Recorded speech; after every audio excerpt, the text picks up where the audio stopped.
Pois é, Giovanni, fazer propaganda política antes do prazo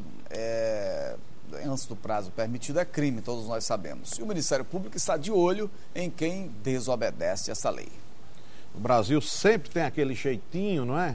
Para tentar burlar a legislação. Agora, para saber quais os prazos, o que é considerado propaganda eleitoral ou não, é que a gente vai conversar a partir de agora com o procurador Rodolfo Alves Silva. Doutor Rodolfo, boa tarde, seja bem-vindo, procurador. Boa tarde, Giovanni. Boa tarde, Rui. Boa tarde, Rodolfo. O que se constitui nesse momento propaganda eleitoral antecipada? A propaganda antecipada, ela é caracterizada por levar ao conhecimento da população, do eleitor, alguma postulação ou alguma candidatura ou alguma plataforma política antes daquele prazo que é fixado pela lei para tanto.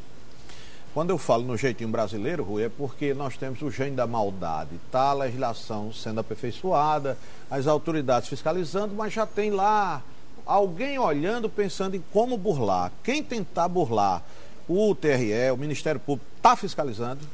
O Ministério Público está fiscalizando, está se preparando mais ainda para as eleições de 2014, para fiscalizar e melhorar a efetividade dessa fiscalização, para não dependermos somente de denúncia de populares ou mesmo de partidos políticos. Então, o trabalho, a preparação do Ministério Público é ser proativo, é ser bastante fiscalizador na questão da propaganda antecipada. Porque tem aquela coisa, Rui, que para agir de ofício, às vezes a autoridade nem sempre se manifesta, tem que ser provocado. Verdade. No caso dos senhores, o Ministério Público está, digamos, tomando a dianteira, saindo na frente. Nós pretendemos sair à frente, acompanhar principalmente as redes sociais, acompanhar a internet como um todo. Twitter, Facebook, algumas outras formas de propaganda antecipada, de maneira subliminar, às vezes uso indevido de outdoor, e dentre outras circunstâncias, por exemplo, como a propaganda, o desvio da finalidade da propaganda partidária que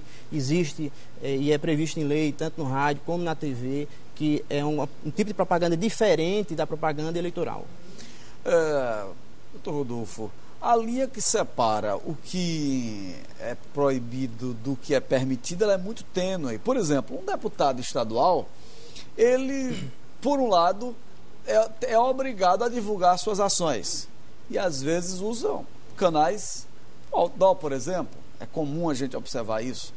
A rede social, igualmente. E o que não me parece não é crime, divulgar as ações do mandato. Deputado fulano de tal conseguiu aprovar a PEC das domésticas, um exemplo, não é na Paraíba, mas o deputado que conseguiu aprovar a PEC das domésticas, obviamente que tem o direito de divulgar isso. Eu votei a favor, eu fui o relator e tal. A Benedita da Silva está fazendo isso lá no Rio de Janeiro. Isso pode, me parece. Agora, como é que o Ministério Público faz, a Procuradoria, para poder não confundir, não acabar cometendo, digamos assim, exageros também no que é proibido e no que é permitido? Como você bem colocou, a divulgação da atividade parlamentar ela é permitida.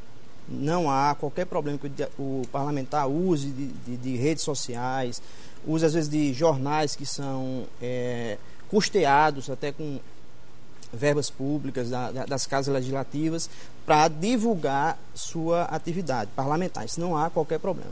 O problema é quando ele transborda isto, quando ele faz uso destes meios para fazer uma promoção pessoal e apresentar ou fazer referência a uma eleição vindoura, onde ele se já apresenta como pré-candidato. Então, esse é a linha tênue que a gente tem que avaliar, e aí a gente faz essa interpretação de acordo com o conteúdo do texto, para poder nós diferenciarmos o que é a simples divulgação da atividade parlamentar, que é justamente as iniciativas tomadas, as discussões, o fato do parlamentar ser atuante, ter atividade bem marcante na Casa Legislativa, é o papel dele, ele está mais que certo de mostrar e prestar conta ao eleitor dele dessas atividades. Mas a partir do momento que ele afasta-se disso, aí é que vem a propaganda antecipada. O eleitor que diz no Twitter, a Benedita da Silva relatou a PEC das domésticas, eu vou votar nela. E aí, como é que fica essa situação? Não é o candidato, Não né? é o candidato. Não é o candidato. As redes sociais, elas são um universo para a divulgação de opiniões, da livre expressão, tanto do cidadão, como de alguns profissionais que fazem uso dela em relação às suas próprias atividades, mas a partir do momento que há uma massificação